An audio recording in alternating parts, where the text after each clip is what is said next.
এত গরম পড়েছে যে বাড়িতে থাকতেই আর ইচ্ছে করছে না।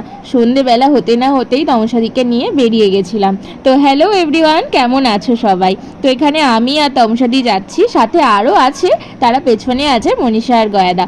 তো চলো এখন যাওয়া যাক। তো দেখো সন্ধেবেলা আমাদের এদিকের রাস্তাটা কত সুন্দর লাগছে, সবুজ সবুজ, কিন্তু বাইরে কিন্তু ভীষণই গরম। তো আমরা চাইছিলাম একটু হাওয়া খেতে, আর সেই জন্য কোথায় যাচ্ছি সেটা তোমাদেরকে দেখাবো। চলো। তো এখন অনেকটা বেলা হয়ে গেছিলো, মানে সন্ধে হয়ে গেছিলো, প্রায় 7টা মতো বেজেই গেছিলো এখান থেকে বেরোতে বেরোতে। তবে দেখো 7টা বাজলেও কি হবে, এখনও কিন্তু অতটাও অন্ধকার হয়নি।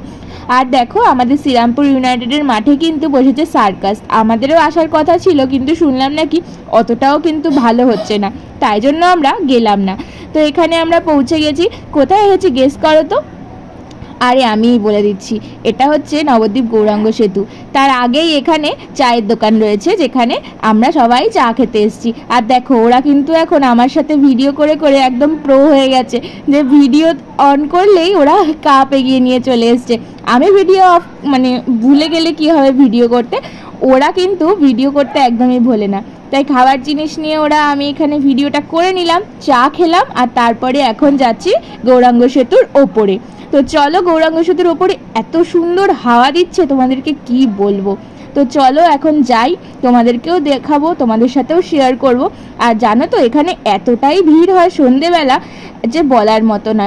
আর আমাদের গৌরাঙ্গ সেতু দেখতে এতটাই সুন্দর যে সবাই এখানে চলে আসে। আর এটা সন্ধেবেলায় কিন্তু আড্ডা মারার একটা বিশাল একটা জায়গা।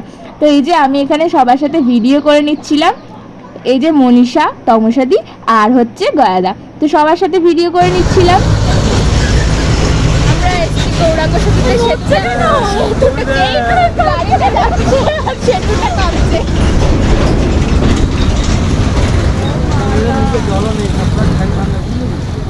আর দেখতে পাচ্ছ এই দিকটা হচ্ছে কিন্তু মায়াপুরের মন্দির। তো এইখানে অনেকক্ষণ দাঁড়িয়েছিলাম আমরা, অনেক ফটোস ভিডিও তুললাম।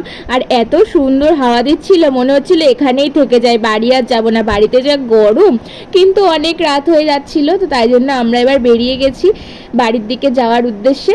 তো আমরা ডাইরেক্ট হেমাদপুর দিয়েই আসি, কিন্তু যেহেতু গেট পড়েছিল তাই জন্য আমরা ডান দিক হয়ে চলে এলাম নবদ্বীপের ভেতর দিয়ে। আর নবদ্বীপের ভেতরে সবার একটু কাজ ছিল। আর এই যে আমাদের নবদ্বীপ স্টেশন। আর ওয়েস্ট বেঙ্গলের নবদ্বীপ স্টেশনের নাম এমন কেউ শোনেনি, আমার তো জানা নেই। তো যাই হোক, এবার বাড়ির দিকে চলে যাচ্ছি। তো চলো টাটা। ভিডিওটা কেমন লাগলো জানিও, ভালো লাগলে লাইক কমেন্ট শেয়ার আর সাবস্ক্রাইব করো। টাটা।